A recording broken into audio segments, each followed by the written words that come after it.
Um, just to finish up this panel, I really am honored to be on the panel.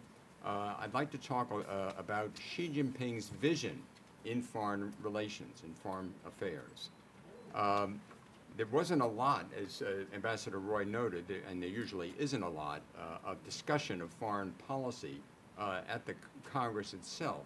But the build-up to the Congress had an awful lot of discourse about Xi and his thinking on foreign relations and his vision in foreign relations.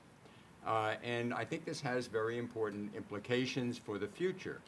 And I do share the concerns that Ambassador Roy pointed to in his discussion of China's approach to foreign affairs. And I just want to elaborate some of the points that come from this, this vision that I've found.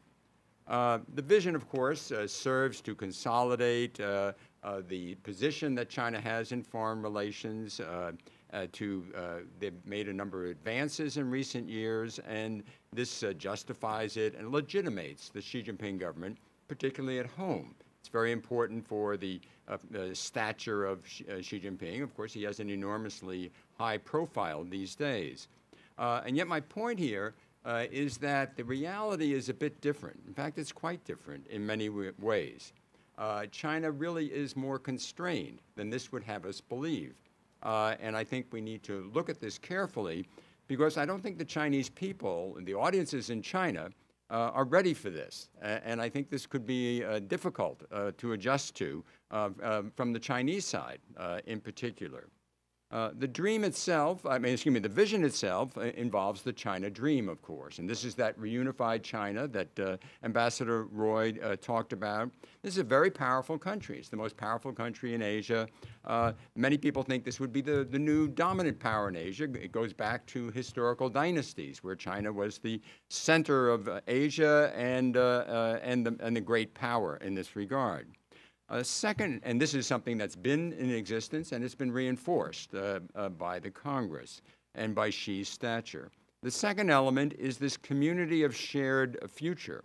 And this is where China advocates globalization, as was discussed. It gets into climate change. It has values of non-intervention and other aspects. And they use this as a feature of their importance in the world, explaining their importance and their vision of the future world order. A third element is that China is no longer a free rider, that China is a responsible power. It's pulling its weight. It's paying more for various things, common goods. And so we see some of this in the UN bodies and so forth, not a lot. We may see more in the future. And the fourth thing that's involved is a large-scale reinterpretation of history. The Chinese, of course, are always reinterpreting history. And the latest version of this is to really underline Xi Jinping's approach that expansionism has never been in the DNA of the Chinese people. And so to show that, you have to show that China has always been benign. And so historically, they're going back and revising things to make sure that everybody understands that the dynasties of the past were benign. And so what you do there, what therefore results from this is an image of a very confident, and powerful, and benign China expanding its influence in Asia and the world. And the reality, on the one hand, there have been advances of Chinese power. They have advanced in various ways. They've gotten control of more territory that used to be out of their control. Now it's under their control. They're able to have institutions, establish economic institutions, and do it in a way that's very advantageous for China and competes in some ways with the United States and others in how they deal with international economics. They're building up their military in a very rapid way, and very impressive building up the military. And they cooperate with various countries in ways that disadvantage the Western powers, like working with Russia. They work closely with Russia in a lot of approaches. And so there's a whole list of things that one can point to as the advances that Xi Jinping has carried out in fulfilling the China dream. But what has happened as a result of this? Well, part of the result is that some countries have bandwagoned with China to some degree, using a political science IR term, but very few have actually bandwagoned. Most are hedging, and many have been alienated from the Chinese. And what's happened with the United States is that they made an impact on President Obama, a very even-handed president, very deliberative, but he hardened toward China.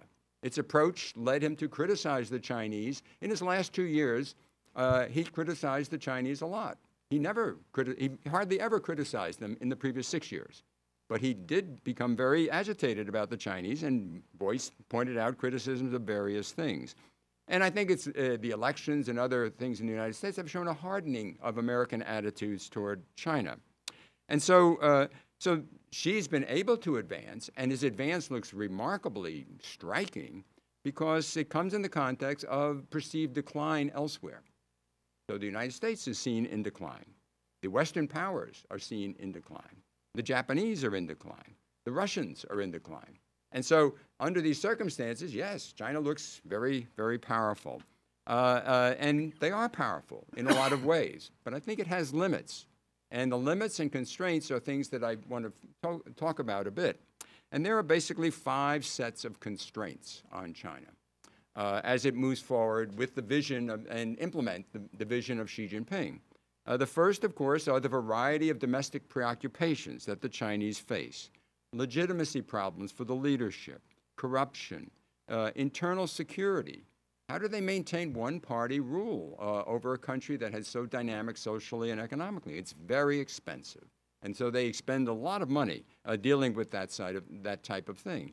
And changing the economic model of China, which is seen as needing a significant change. They've laid out a plan to change it, and it's very slow going in doing so. And so the upshot here, these preoccupations, it seems to me, are very important. How important they are is unclear, but what they do in the end is that they make sure the Chinese government keeps a lot of money handy to deal with these kinds of things. And therefore, they're not so generous abroad. The second thing they face is a strong interdependence. They still rely an awful lot on the United States. It's very interdependent economic relationship. They rely heavily on foreign investment in enterprises in China. Much of their trade continues to be processing trade. And they're very dependent on international markets. And so these kinds of things haven't gone away. Maybe they're reduced a little, but really haven't gone away. Another feature that constrains their international behavior. The third point doesn't get much attention, it probably should, is that China has an insecure position in Asia. Now, the Chinese have been free to advance their position in Asia since the end of the Soviet Union.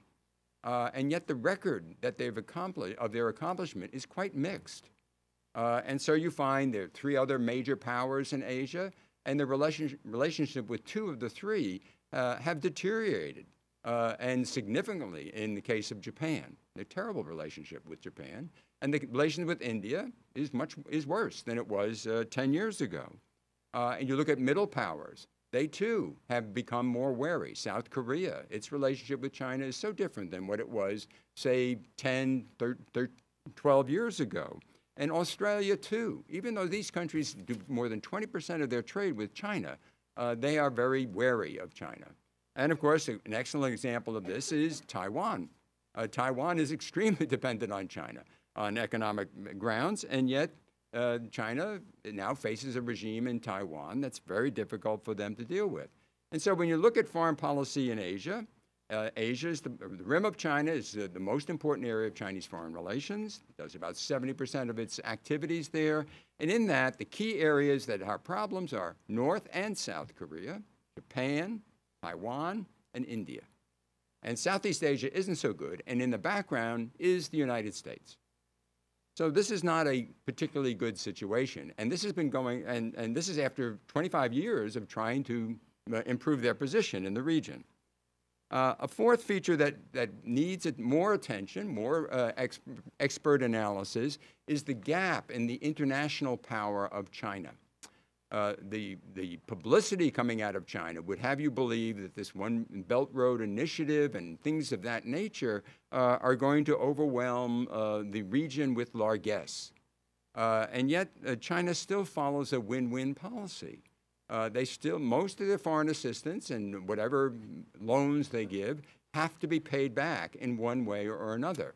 And if they can't be paid back, as we know, with money, they get paid back with commodities. And if they can't be paid back with commodities, then the Chinese start taking control of assets in these countries. And this is sort of ugly, I mean, if you have some historical context, because it begins to look like the British East India Company and things of that type.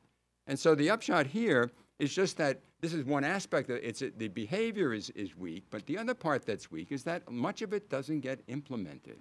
We have a long history of China going out with the loans and so forth for international advancement, and yet at the end of the day, when they add up what it really amounts to, it's significant, but it's certainly not overwhelming.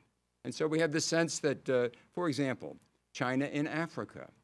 You know, we had this lot of hyperbole about Chinese investment in Africa, loans in Africa, and so forth. And The Economist in 2015 said China's position in Africa was they were 5% of the foreign investment in Africa.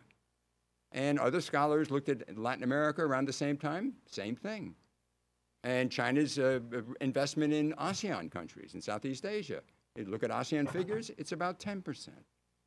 So it doesn't add up. And you have different episodes that you can look at. Example, Xi Jinping announces in Indonesia the Maritime Silk Road program and a think tank in Indonesia, and at the same time he promises the Indonesians $30 billion in deals of one sort or another, investment. And an Indonesian think tank releases a report at the same time and says, well, in the past 10 years, they've promised us $30 billion, and we've gotten about 10% of it. And this happens all the time. And so we don't have a good inventory of this, but you can see it in a variety of ways. So there are gaps in the Belt Road Initiative. There are gaps in this big card that China plays in international economics today. And one final point here is that the big attraction of China in the past had not been investment, it had been trade. And trade was growing at double the rate of the Chinese economy after China got into the WTO. Well, those days are over. Trade levels in 2015 and 2016, there was no growth in Chinese trade. There's growth now, but this is a very different era, and trade isn't the same card that it used to be. And the final element here is the United States. And the United States' role in Asia remains very strong. It's, I mean, it's not pretty these days. If you are a critic of the Trump administration, if you supported Hillary Clinton like I did, it's not pretty. But the United States has a very powerful position in Asia. The word I try to characterize here, it has inertia. And so the presence is there, economic presence, military presence, all sorts of assets. And the U.S. keeps doing the types of things that China just doesn't do. It bears risk, it takes on cost, and it does commitments. And these countries need that, they want that, and the U.S. continues to do it. And so when I add all this up, what I find is we have a situation where China is growing in influence in Asia and the world, and this will continue. It has momentum. It appears more powerful than it is, given the weaknesses and decline we've seen in the United States, in Western powers, in Russia, and in much of Asia. But they have gaps in their strength, as I tried to point out, and they have constraints that they have to take into account. And so, despite these ambitions that we see in the Xi Jinping vision of China in the world, I think they're going to run across a whole set of obstacles as they move forward. And are they ready for this? There's been no acknowledgement, it seems to me, in the discourse I've read, no acknowledgement of, well, how does this happen? How does China rise as a great power, and if it comes at the expense of other powers? What do they do about that? There's nothing about that. It's a very self-centered sort of approach, and it reinforces a strong sense of Chinese exceptionalism in foreign affairs. And so my sense is that people in China are going to expect this to work very smoothly. And my forecast is they're going to meet a lot of resistance. You know, passive resistance, active resistance, and face a lot of obstacles and constraints that they really won't be able to get over very easily. And the upshot of this could be frustration. And what that leads to in Chinese behavior, I'm not sure. But I don't think it's a good idea for the Chinese government to be fostering this kind of an image. But they're fostering it as we speak. And the people of China generally support this kind of thing. And so they're going to expect a whole bunch of things that I don't think they're going to be able to get. And so the outlook, therefore, my bottom line is just that there's a clash between the image and the reality. And I'm uncertain how China will react to the constraints, to the wariness of foreign partners, to resistance from some foreigners, particularly given the strong sense of exceptionalism that's been inculcated into the Chinese people for such a long time in foreign affairs. Thank you.